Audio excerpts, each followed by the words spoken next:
You're listening to Across the Pondcast. Cybersecurity rants and war stories from both sides of the Atlantic.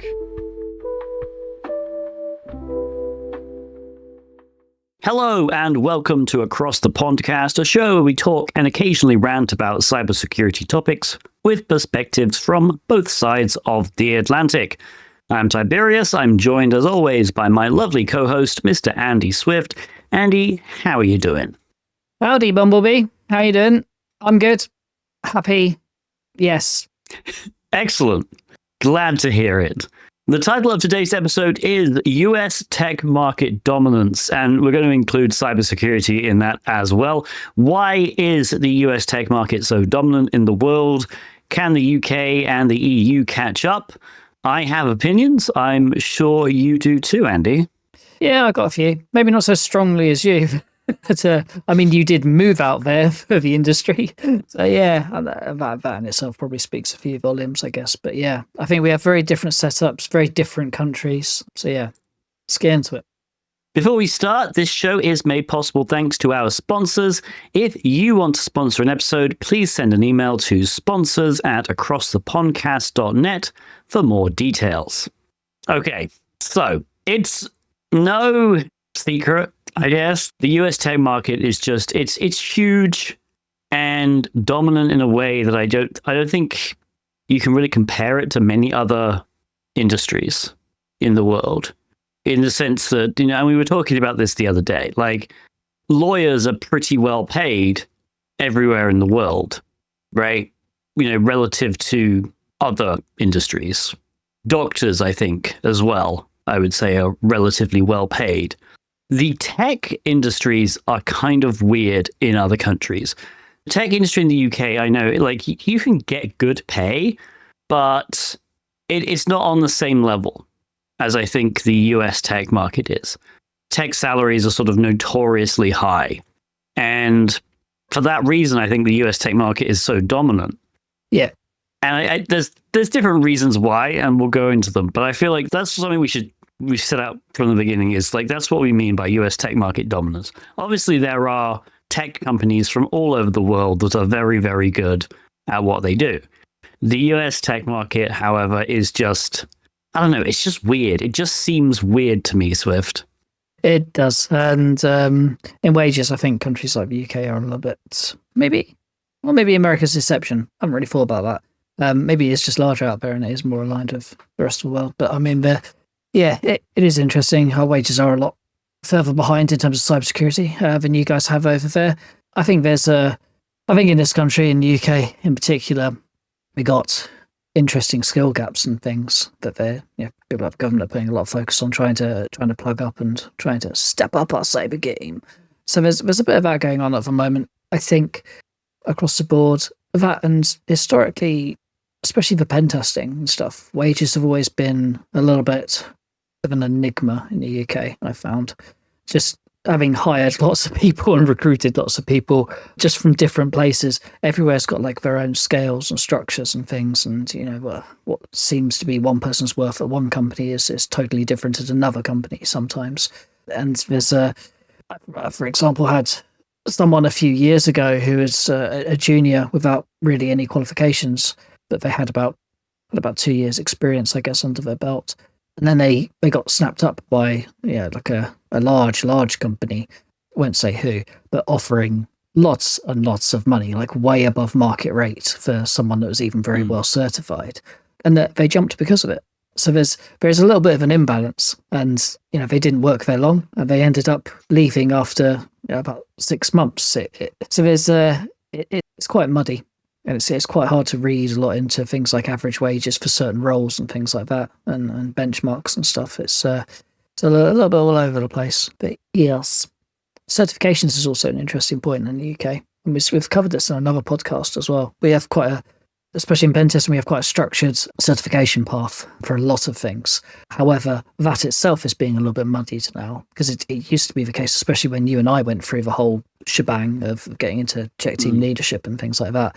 It was very structured, kind of, you do this, you get your check team member certifications from Crest or Tiger Scheme, Cyber Scheme, and then you move on to check team leadership. And it was very kind of regimented, very focused around those two big things.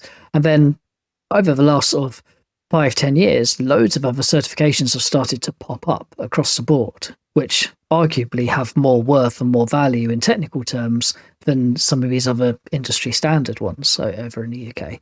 And that too muddies waters in terms of wages as well, because different employers put different weight on different skill sets, for example. Like if your company happens to do more red teaming, like there are certain red teaming certifications that you will go after and you'll prioritize over other ones. And those have only just started to crop up really in the last few years and have started muddying waters a little bit in terms of wages. Because it used to be so predictable. You'd have check team members would be X amount, check team leaders would be around about this kind of ballpark benchmark figure. And now all of a sudden you've got like check team members with like red teaming certifications or SCADA certifications or like malware certifications. It's like, well, yeah, it's now a very different scene to what it was previously. But I think America's been doing that for possibly longer. Yeah, I would say. I mean, certs have been big over here for years anyway. Yes, American certifications. Yeah, you have been quite big on that for a long time. More so than over here. Like I said, we've had that very structured approach for a very long time. That's where everyone's focus has been over here. Whereas in America, I mean, you've got a lot more certification options, I think, and a lot more companies are more willing to look at a wider range of certification options. And I think that's a big differentiator as well, just generally speaking. Yeah. So one thing we probably should highlight is the difference in labor laws, I think, comes into it a bit. And again, we discussed this offline when writing for this show. So, and there's good and bad things, I think, about both countries. Let's preface it. Let's not start an international war in the comments. So let's just talk about the differences between the UK and US labor laws, because I mean, I feel like it's no secret that the US labor laws are kind of crappy in terms of worker protections compared to the UK, at least. So for people who aren't aware, so obviously we probably have quite a few UK listeners. For people who aren't aware of US labor laws, most states, I believe it's every state apart from Montana, is an at-will employment state. And what that means is effectively there are no actual employment contracts. Right? When you join a company, you don't really sign like an employment contract like you would in the UK, and instead you're sort of termed this at-will employee, which means two things. It effectively means the employer can turn around at any point and fire you on the spot, and that is your last day, provided that it is a legal firing. They can't fire you for illegal reasons. They can't fire you for like sex-based reasons. They can't fire you for religious discrimination, stuff like that. But other than that, they can just dismiss you. And that would be your last day, and that's it. On the flip side of that, that also means, and this is a bit that doesn't get talked about enough, I feel, as an employee, you can do the same thing. You can show up to work on a Monday morning and say, I'm resigning effective immediately, and just walk out of the office. There are no notice periods in most states in the US. So in the UK, generally speaking, when you sign your employment contract, it says that if you want to resign, you have to give like 2 weeks notice. 2 weeks used to be the standard, let's say that. And now it's more like 4, 5, 6. It's gotten a bit ridiculous.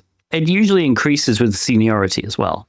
So if you are a extremely senior employee, you will likely have, you might have like a 2-month notice period. And that period can be waived by the company, and it can be waived partially by the company. And sometimes that happens. That's happened to me a few times in the UK.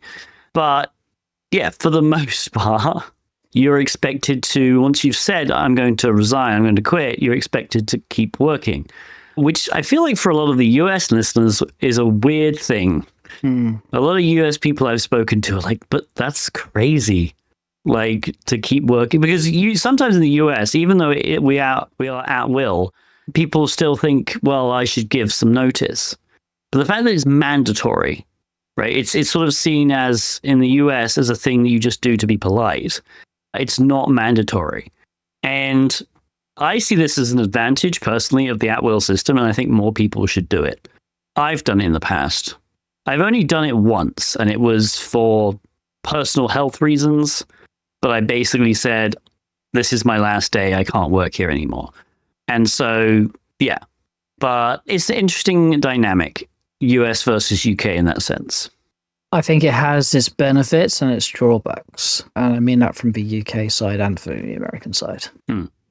I think as employers, being a lot harsher over there, it does kind of drive a quality argument about performance. If someone is underperforming generally over there, it's much easier to get rid of them and move them out of the company in the nicest possible way.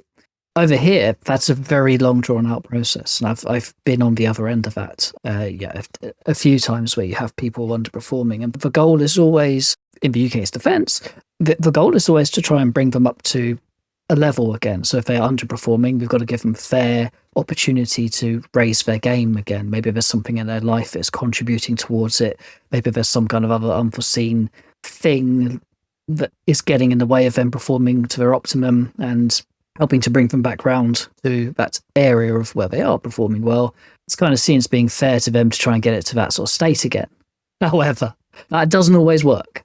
And I think it probably doesn't work in more cases than it actually does work. So, and again, I've seen both of those. I've seen people being on things like improvement plans where they have absolutely improved over time. They've got better and better and better. They've resolved their issues and they've got back to bringing their A game again. And that's perfect. That's a success story. But I've heard from other people, other managers as well across the industry that the opposite happens more than it actually does for success stories.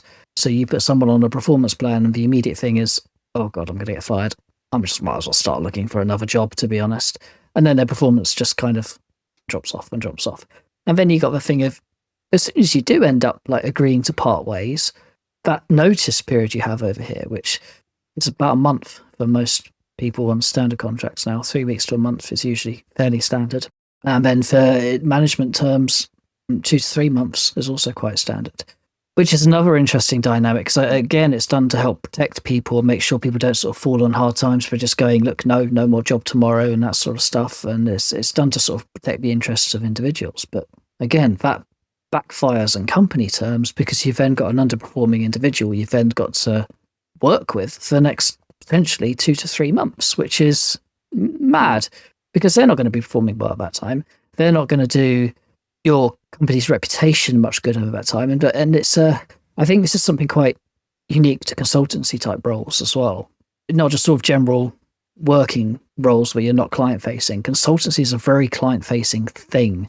And how impressive your consultants are in terms of your pen testing, your cybersecurity staff, how much knowledge they have in front of clients really shows through and really makes a difference to that client's perception of you. And if you have someone that is starting to back off and not really care too much about what they're doing, saying in front of clients, the impact in terms of reputation is quite seismic. So you end up keeping them in the back office somewhere or not sending them out on client site, doing external tests or things where they can't be too disruptive. And sometimes you end up putting them on something called gardening leave as well. We have that concept over here, which is insane. We've had people on that before, up and down, not in my department, but in other areas of places I've worked. We've had people on garden leave for extended periods of time, still ended up paying their wages, but they're not actually working for the company. They're doing something else, not at the company, but they're still technically employed. And you just think in those sorts of situations, sometimes is it just a little bit better off just to go, right, we all know where we're at here. Let's start winding it down and start bringing in new talent where we can. Because as a manager, you've got to keep that performance kind of steady. And it makes it an impossible situation to keep it in that sort of steady plateaued line to, you've got people dropping off all over the place. And of course, then they start affecting other people around the workplace as well. So negativity they might bring over those next 1 to 2 months, especially towards the end, is going to start being huge. Whether you work for a good company, you do everything right as a manager or not, someone that is disgruntled is still going to bring negative vibes all around the place. The slightest, most ridiculous of things as well, you'll end up finding too. Yeah, that's a real hard one. Done to protect people. I don't think in net terms, I don't think it really does, to be honest. Yeah, I agree. To the point where, yeah, if you're put on a PIP, I don't know if you call it a PIP over there, performance improvement plan, I think that's the term. It kind of makes sense, though, if you are placed on a PIP to start looking for a new job anyway. Because if you're not on a PIP, you're pretty confident that, okay, well, I'm not going to get fired. Like, I could always get laid off, right? That's always a risk. But if the company's doing well and you think you're doing a good job, there is no reason to look for a new job unless you're bored or you think, oh, well, I didn't get a good enough raise or something. But if you're on a PIP, if you're basically told by your current company, and PIPs are a thing in the US, some tech companies do it. It's not like most tech companies. I actually don't know the stats, so I won't say most. It's not like all tech companies will just immediately fire somebody if they're not doing well. Yeah. Let's just say that. But if you're placed on a PIP, you've got to be thinking in the back of your mind, well, there's two things that could happen. Either I'm going to get better at this job in the next 3 months and I'll remain employed here, or I won't. And out of those two scenarios, which one is worse for you? Well, obviously the one where you're not. And so you've got to prepare for that. So in the back of your mind, even if you're confident that you can get out of the PIP, you can improve, you'd be kind of insane not to start looking around for a new job. Yeah. Just because on the off chance, because that's the thing, like you could really try and it might just be the company's like, no, not good enough. It's not really, it's down to you a little bit, but ultimately it's the company's decision on whether you improve enough. So yeah, it's sort of it's a no-win situation for a company in that position, I think. I can think of maybe one exception to the rule. I'll wrap this up with some advice as well. If you are in that realm where you're ending up on personal performance reviews and all that sort of stuff, or PIPs, or whatever analogy, or whatever you want to call it, whatever acronym, there is an exception that is where people need help because of something significant that's happened in their life, like some kind of severe mental issue, mental breakdown, something like that. And you as a manager have known that person or people long enough to sort of go, yeah, I know this person is a solid worker. They really know their stuff. They are so distracted and we just need to nudge them back onto a right route. Like, performance reviews are not always a bad thing. People always associate them with, I'm literally about to get kicked out the door. Like, sometimes if your manager spotted something and they're just bringing something up and going, look, this is where you were at, you're now over here. I could see your demeanor's changed, the way you speak to people, interact with the rest of the team's changed. What's going on? Is there something here we need to know about and help you through? And that might form part of the discussions. But, if you've got to that stage where you've been put on something like that, there's probably a communication issue there already with like your existing management. So talk to people. Managers like to know about stuff like that. We can dial it out. We can help you out.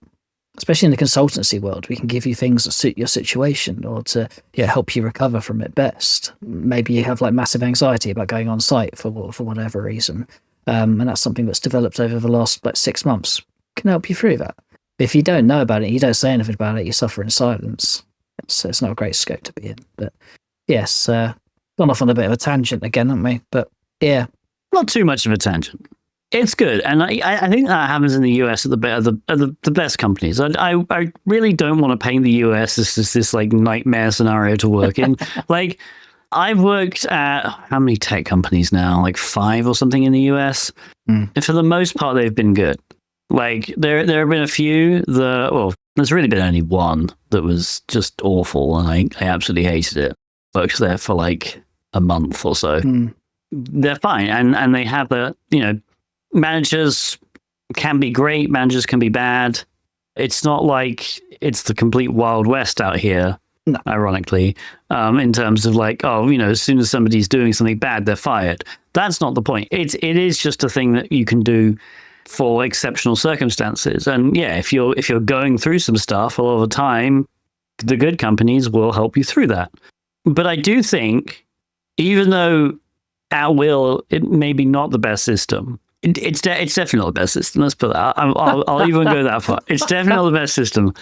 But I'm sort of teetering on it it being at least slightly better than the system the UK has in terms of, I would prefer to be in if I was, I'm going to speak as a business owner, even though I don't technically really own a bit. I mean, I kind of do. But anyway, I don't have any employees. But if I did, for the business's sake, I think it's a better business situation to be in where you can just instantly fire somebody if they're really, really bad for your business, than having to almost forced to go through like a 2 or 3 month process and have that drag on, even though that they're not the right person. And you could have, in that 2 to 3 months, found somebody better. I think from a purely profit-based growth perspective, which, all investors love it, it's just better to do that in the UK, in the US. And that's one of the reasons, and I think it might be a core reason, honestly, why the US tech market is so dominant, is because that can happen. You want the best people. You're paying them a lot of money, yeah, and that's another reason. You don't want to pay, you don't want software developers who are, can earn like $300K in Silicon Valley. You don't want to be paying someone $300K who is not doing the work, right? Yeah, that's my opinion on it. Yeah, I've got like this image of like these big American offices just lining people up and just going, "You're fired. Pack your bags, son." That's my best American accent, by the way. Get slaughtered for that. You watch. But yeah, it's not the case, is it? Let's be honest. I mean, like, if every firm was like that, no one would like want to work for anyone. So you have HR departments still. So, but yeah, I think that both systems have their benefits. Both systems, I think, have their drawbacks. I think the American one breeds a little bit more in terms of competition longer term, I think, and yeah, the UK one is a little bit more for the people. But yeah, at the same time, that's possibly a little bit damaging to competition over time. And to the bottom line, there's our second American accent of the day. Like, it's not getting any better. I'm so sorry. The whole competition angle actually reminded me of something. So for years, and I'm not sure if it exists in the UK to this degree, but non-competes in tech were actually fairly popular up until recently. There was a law passed, I don't know if it's been revoked yet, but there was a law passed a few years ago which basically got rid of non-competes in the sense that they couldn't be as expansive as they were. And to give you an idea of how expansive they were, I once interviewed at a company, a fairly well-known company in cybersecurity, I would say, actually. And I had a look at their non-compete clause, and it was basically, I couldn't work as a pen tester in the United States for 2 years if I left, which is insanity. And the argument always comes, well, they'll never enforce that. Nobody ever enforces these. Okay, then don't have it in there. Yeah. And I actually backed out of the entire interview process when I learned that. And I've gone to the point where I've told people, and up until the law was passed, which basically prevented that kind of excessive non-compete. I've told people, no, don't interview there. They have these non-competes, and it was good money. And I know a friend who interviewed there as well, and they got a really good offer. And then they saw the non-compete, and I was like, yeah, it sucks. And all you're doing with non-competes like that is chasing away people. But yeah, I mean, so that was honestly, I think, a negative part of the US tech market for a long time. Now that it's gone, and I don't know, maybe it's back again. It's hard to keep track in the US. I don't know if you've noticed this. Laws seem to be changing quite a lot. Yeah, you've had a few have changed recently. We're not going to get political, but yeah, I think that's a good thing. Actually, getting rid of that stupid non-compete stuff has the potential to make the US tech market even more dominant. I think for once we probably have a very similar situation in the UK. So I remember having non-competes in my contracts when they were renewed, when one of our previous companies got bought out by another, contracts were reissued and all that sort of stuff. And some of them even had non-compete clauses in them. And it was again, something very similar. You couldn't work for another company for, I think it was a year in the same industry. And it was like, well, how am I going to eat? But what am I just gonna? Yeah. Am I just gonna do another job for like the next year? Am I just gonna do some kind of other random job that's not tech related for a little bit? Like, how does that work? What, just for a year? It makes no sense. And then whenever you talk to anyone who is in the legal business about it, they're like, yeah, well, it's pretty much very hard to enforce anything like that. It's not like, A, why would someone enforce it? And then B, you can't just stop someone working in their industry for an entire year. That's just ridiculous. So I think what tends to be more common now is things like clauses around things like intellectual property or stuff like that. So you don't divulge certain secrets to other companies, but without being so aggressive on you literally can't work in the same industry for a competitor for X amount of time. It's just not enforceable. You can't. Someone's trained their life to be in an industry. You can't just turn around and say, if you leave our company, you can't work anywhere else for a year. That's just ridiculous. Yeah, very, very difficult to enforce. You are right when you say that. And you're also right when you say, well, why put them in then? Just get rid of them. Utterly pointless. It is. I don't understand why they're in there. They shouldn't be. And to be fair, that I've only worked at a couple of companies that had them. And this was like before, and they never had them to the extent that this other company that I was talking about earlier had them. So they were kind of just odd little it was much less of a non-compete than the other one. But most companies I work for haven't had them, which is good. But there's really no reason why, unless you're working at a ridiculously high level and you're dealing with like super secret corporate stuff, that's the only reason I can understand them. But like you said, then just put an IP clause in there. Yeah. The other problem with IP clauses is sometimes they're overly excessive. I've worked at companies where literally they said, well, anything you develop while you're employed here is property of the company. No, sorry, I work 8 hours a day. That's so anything that I create outside of those 8 hours a day, that's mine. That's probably not enforceable either. But it's kind of crazy how companies do that. Like they don't own you. They pay you for a certain amount of hours to do work for the company. If you go and create something, that it's like a child making a painting at school and then the school claiming that the painting is theirs. What? My wife's a teacher. That goes on my fridge. My wife's a teacher. She's a primary school teacher. So I can tell you now, some of the stuff we would end up coming home with would be mental. Can you imagine? Like like little Timmy's first story he's ever written at primary school. No, that's ours. Primary schools, we reserve the publishing rights to that. Yeah. Not to mention little Timmy's just written a story about a goldfish that can fire lasers out its eyes. Doesn't matter. That's a good story though. Actually, okay, I changed my mind. They definitely should have the publishing rights on that. I'd buy the books. But yeah, I think that the UK is an interesting one like that. I haven't, and granted, I haven't worked in every industry known to man in the UK, I haven't seen that. You've been employed in the same company for 16 years. Yeah, so. They're just different guises. It's been bought out so many different times. But I haven't heard from other people any horror stories about development stuff like that, or I certainly haven't seen contracts from other people that are that sort of restrictive. Like I think it's a different story if you're developing stuff in your 8 hour a day window at your workstation or company laptop on company time. That's fair game to be the companies, right? But outside of that, yeah, you're totally right. I know some companies have clauses about, okay, well, you've created it on our laptop, even though you did it at 12 o'clock in the middle of the night in your own time at the weekend, because you did it on our equipment. It's still there, it's still ours. I've seen stuff like that before. I understand that more than the creating it outside of work hours thing, only because technically speaking, you might not have had access to the kind of technology if you didn't work there. It's if it's just a laptop, it's kind of silly, right? But yeah, I can kind of understand that argument to an extent, but it does sort of break down when you realize that almost everybody has access to a computer these days. Oh yeah, but.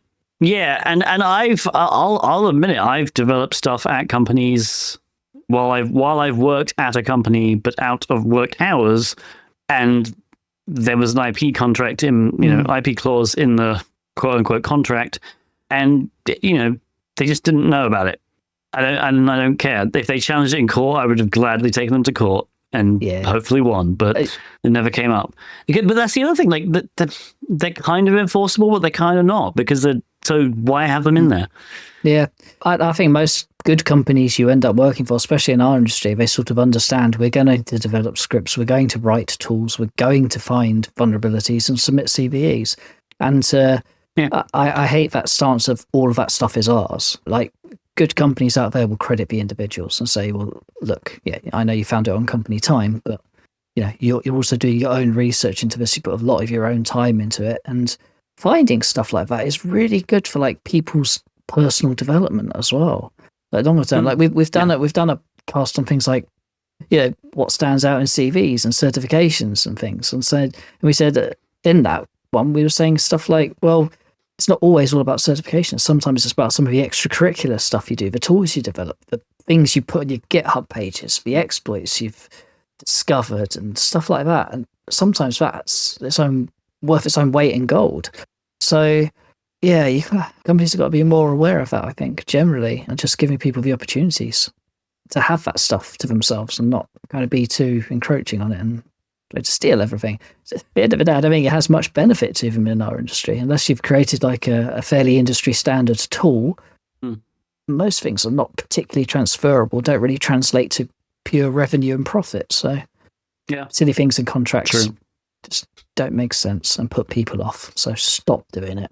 Yes. Silly people. You heard us. You heard it right. Yeah, you heard it first right here. Stop it. Meanwhile, in the UK, references. Yes. So we talked about retaining people or not retaining people. Now let's talk about getting rid of people or when they gracefully leave, and references. So I'm sure I've done references for you in the past. I'm pretty sure I have. And I've said nice things because you are a nice person. Have you? And you do good testing. I may have mentioned you got lost in a few data centers. And thank you for lying for me. Live on there.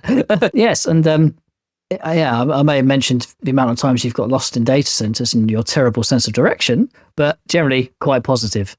But in the UK, there's this real thing about people asking for references and not really being able to say too many bad things when people ask you for references, when they come to you for job references. How was this person? What did they do? There's a real sort of, you can't just go, yeah, they were terrible. They were lazy. They didn't do this. They didn't do this. You can't say stuff like that over in the UK in terms of references. Very much frowned upon. There are ways around it. Of course there are. You can decline to comment, which probably speaks volumes in itself. But yeah, there's a real problem there with that. It's just, again, it's another way in which we're not quite as cutthroat in those sorts of areas. And does it really benefit us? I don't know. Possibly not. Yeah, I don't know the references situation in the US, to be honest. Because I've like dealt with hiring people before in terms of like I've been the interviewer, but I've never been like the hiring manager. So like I don't know what the rules are about references and whether you can just say bad stuff. I imagine it's pretty similar to the UK, but it might also just be completely, again, Wild West. Yeah, just say, no, this person was awful. I'm hoping it is. Because I'm all for that. I hate that. I have a really big thing against, I hate lying. And especially about stuff like that. If someone has not been good at their job, then I don't see why you should lie or protect that or only say positive things about them. Like, I don't know, they had nice eyes. It just doesn't make any sense. But also at the same time, from the hiring manager's point of view, if we have to get references, I feel like a lot of the time over our side, it's more of a tick box exercise for like HR or an agency that you're getting references from. Yeah. It's never something I base my entire decision off, because I like to think we've got quite a thorough recruitment process in place in terms of the people we weed out and the interview process that we go through. We usually do 2 to 3 interviews with every candidate on a range of different things, all the way from sort of social fit to working out who they are to the technical fit and all of that sort of stuff. And I think that's a nice approach. At that point, I don't know, sometimes I get references in and it's like they're so generic and written in the same fashion and say the exact same things, all of them, because everyone's so like scared to say bad stuff in references. It's almost just not even worth reading them. It's almost just discard worthy, because there's never anything particularly fruitful in them. Yeah. I will say, I think there is something to be said about not necessarily giving bad references, only in the sense that, how to put this delicately, companies might not be a good fit for an employee, and there's always room for growth.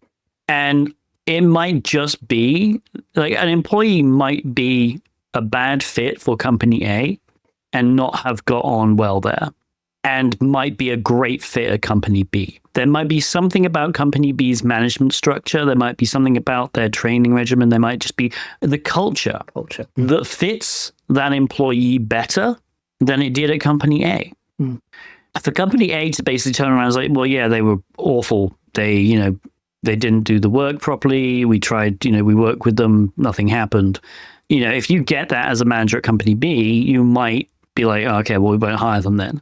But it also might be the case that, there's more to the story than what the manager is saying. Yeah. And it might be that, well, actually, if you had hired this person, they could have turned out to be a really good employee because they fit better at your company than company A.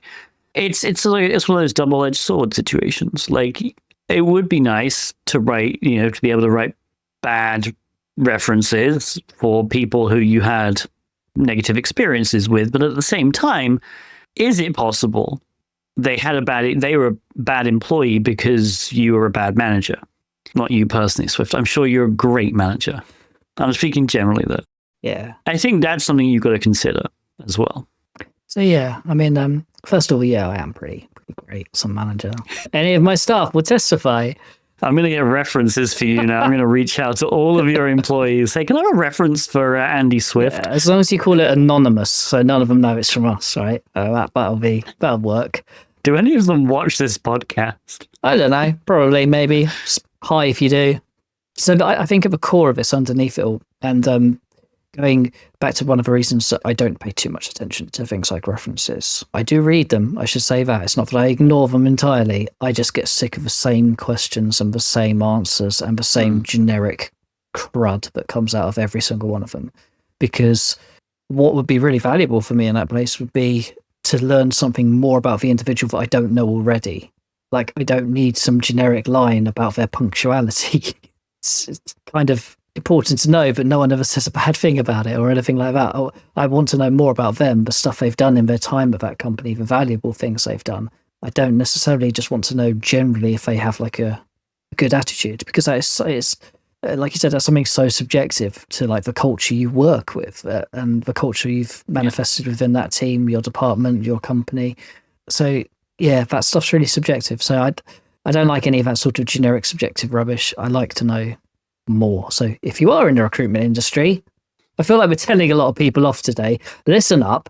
It would be really nice to have some more in-depth conversations in those sorts of things. References that actually give me referenceable things I could talk to someone about. That would be cool. Never going to happen, but No. You're welcome to try. I can try many things. So onwards, sideways. Back on topic. After a meander. You've written adventure in all caps. I have written adventure, yeah. I do like adventure. And I've written after that American exceptionalism. Yeah. Which I think is another big reason. It's definitely a bigger word. We like being the best at stuff. Noticed. And I think that attitude, especially in tech, when a lot of tech has been developed in the US especially, like we're talking like in, the 50s, 60s, 70s, a lot of technology was developed in the US anyway. That kind of does contribute to it. Yeah, absolutely. There is that adventurous streak, and that's why I put adventure in big sort of capital letters. If you're talking very, very stereotypically, the UK is always a little bit more reserved in things like that. And we've seen it over the years in things like our adoption of stuff like red teaming over time as well. Like the UK stance on it was very much, and so still to some extent is quite reserved on it. And whenever we're trying to push it onto clients or talk to clients about it, you often get this very sort of standoffish type of approach and very sort of reserved attitude and totally disregarding all the benefits of it, which is quite annoying to put forward. It's just not very sort of risk adverse. But in America, a different story. It's more kind of yeehaw, let's go and smash the doors down. Let's change the world, yeah. Yeah, let's change the world. It's adventurous. And I think that streak leads to a lot more interesting testing types and a lot kind of bigger scopes of testing as well. We have a lot of, generally over in the UK, we have a lot of very small scoped applications, environments, infrastructure, but it's very isolated. Whereas I think just listening to people on things like social media and things, like you often see a lot of American people talking a lot about big engagements that have really wide scopes to them. And I think that adventure sort of side plays into that. It's that sort of thirst for knowing all things, and isn't it? And it's just trying to be exceptional at something, go big or go home type of attitude. So yeah, I think there's an element of that. And the tech firms part is quite interesting as well. Like historically, yes, there's a lot of big tech in America, and a lot of things started up over there, which are now huge global brands, like your kind of Apples of the world and stuff like that. And I think that naturally makes it sort of a hub for all big tech in a number of ways. So yeah, having that natural hub there is going to draw in lots of people from the cybersecurity industry, etc. as well, which is kind of nice for you guys. But we don't really have anything like that over here. We've got small tech firms, but nothing on that sort of scale. And I think that probably drives a lot in terms of wages and dominance and that sort of stuff as well, because it's that investment in an industry, isn't it? It speaks volumes. But, yeah. There is a counterpoint which I didn't mention. You have a lot of the other two countries that spring to mind when you talk about tech market dominance would be South Korea and Japan. They definitely both have big tech markets. Now, I don't really know what the wages are like over there.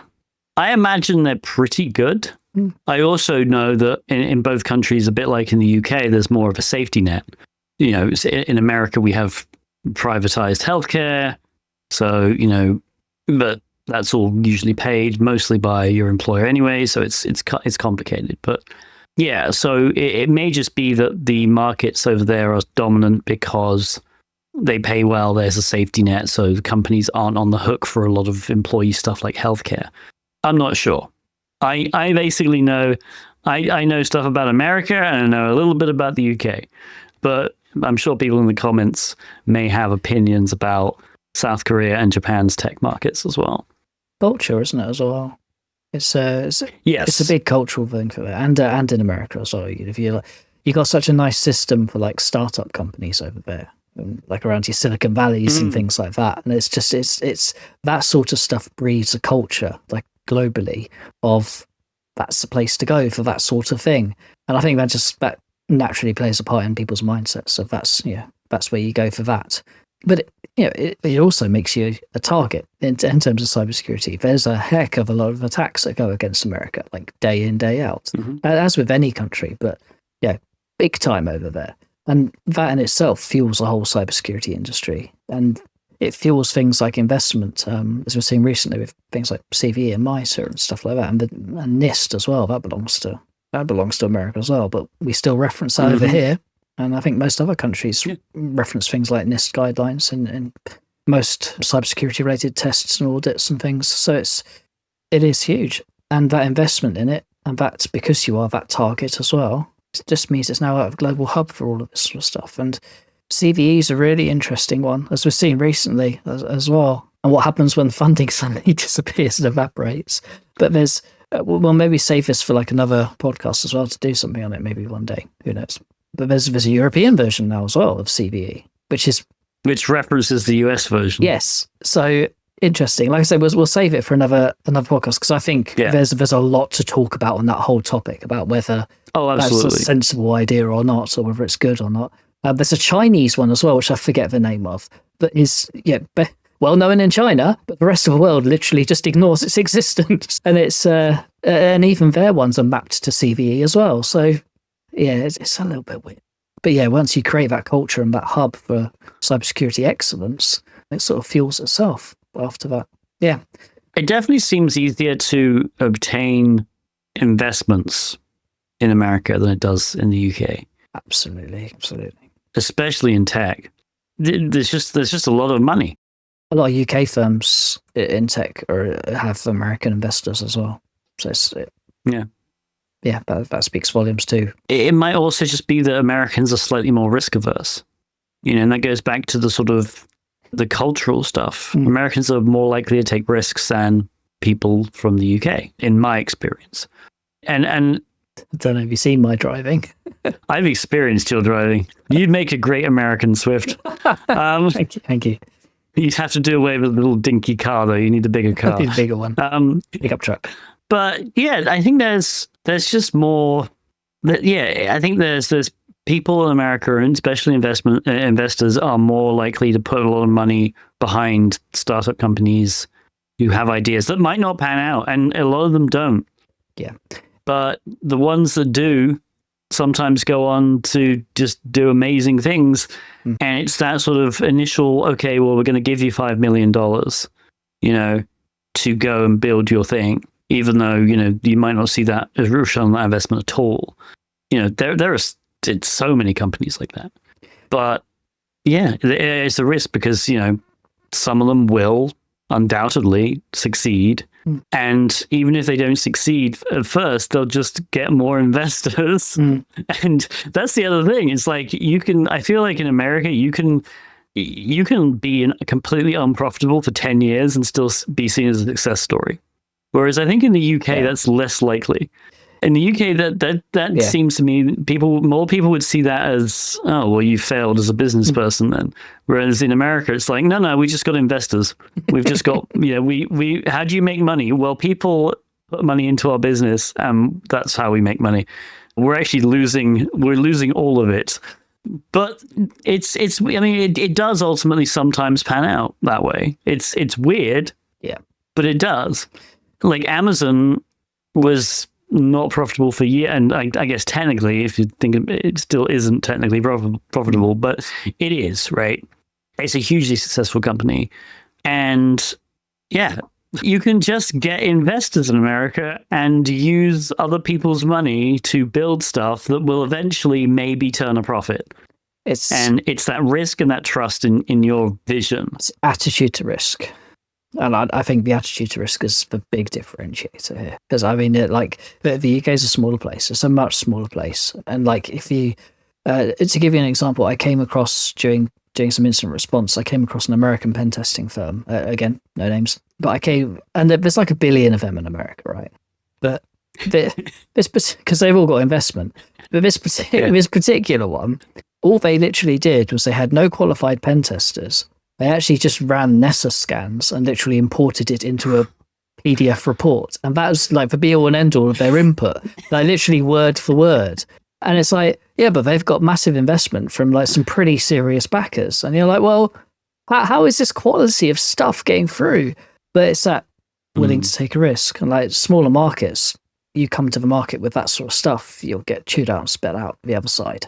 Yeah, like you say, there's a space to exist when you've got that amount of investment and that amount of sort of people that are happy to take a risk. And those investment firms, the bigger ones, they're probably going to have like 20, 30 other people exactly in the same situation as you. And if one of those or like 4 or 5 of those pan out of that huge amount you've invested in and they do really well, that's great. So yeah, it's a nice attitude to risk. Sometimes it does fall on its face. Sometimes investments do fall on their faces. It's risky you got to take. Yes. Because some won't. Hey, I'm not going to lecture people on investing because I know nothing about investing. I'll happily take money if people want to invest stuff. But the other way around, investing, not my bag. But yeah, that attitude to risk, very different, very positive over there, I feel. So can the UK and the EU catch up is the big question. Holy moly. My answer is yes, but a lot of stuff has to change. And I think a lot of stuff has to change at regulatory levels. And this is going to totally sound like, oh no, Tibbs is American, deregulate all the things. It's like, no, I think there is a lot of over-regulation in the UK and in the EU. I think there also needs to be an attitude change. Yeah. And it's I think those are the two main things. I think you need to be a bit more relaxed on how companies can actually grow and adapt and fire their employees if they need to. And it's kind of dumb because you already have all these safety nets in the EU and the UK. So you don't really need, like, if any region on this planet doesn't really need like regulations surrounding how companies, can fire employees because of like the risk of them going broke or whatever. It's the EU and the UK, right? There's safety nets already that exist. Yeah. For people. So, and I don't want to seem like a person who's like, oh, well, welfare state and everything. Like, obviously it's bad when people have to rely on the government for that. But at the same time, companies shouldn't be forced to have a drawn out 3-month process when they need to fire somebody, especially when that person does have protections. So, yeah, I feel like that's probably one of the things that has to change. And at the same time, there needs to be attitudes, and there needs to be an attitude adjustment. People need to be able to take more risks. Yeah. People should be feel safer in taking more risks, I think. So yeah, those two things at least. I do agree with that. Can it catch up? It could. I think all those things you mentioned have to change. Will it catch up is a very different question. Because I've been talking about things like the more risk-adverse types of testing in the UK for a long time now. Honestly, I thought attitudes would change quicker towards it, but I think there is something quite deep-rooted that hasn't still changed, and it will take a long time to change. So there is that. Investments are also interesting in the UK as well. I feel like it's quite hard for quite a few startups in the UK at the moment, or has been in the past, especially in tech. Startup costs are insane, even for pen testing companies, right? Yes. We've seen the price of tooling recently. We could do another point. We could do a podcast on tooling. I reckon the costs of tooling, because my goodness, I did like the costs of startups, costs of tooling, and everything like that is extremely high, even for like a small company over here. And the other thing is we mentioned depth of talent, technical talent in the actual industry, which is, yes, there's some incredible people over in the UK. Let's not be silly. What there is a big gap in is finding like good account managers and good salespeople who have done the sales thing for penetration testing over here. There's a big gap and big demand for those sorts of people who are very good at that, but they're few and far between. So yeah, a few things got to change to enable that to happen. Because startups are very hard without good salespeople. That's true. Let's use social media. Yeah, exactly that. Well, we talked for a bit, and we came out with some good ideas, I feel like. Yeah. So, it was a good conversation, Swift. We've told at least 3 professions off and how to do their job in this one podcast. You've told 3 professions off. So there is that. Good luck to them. Hope you take the feedback on board. Take on board the feedback. Take the feedback on board. Yes. They won't. They won't. They won't. But who knows? Watch the space. Maybe things will change. Good luck to the world. Indeed. Well, thank you for listening. I've been Tib3rius. He's been Andy Swift. This has been Across the Pondcast. You can find all of our social media links in the episode description or on acrossthepondcast.net. And we will see you next time. Bye-bye.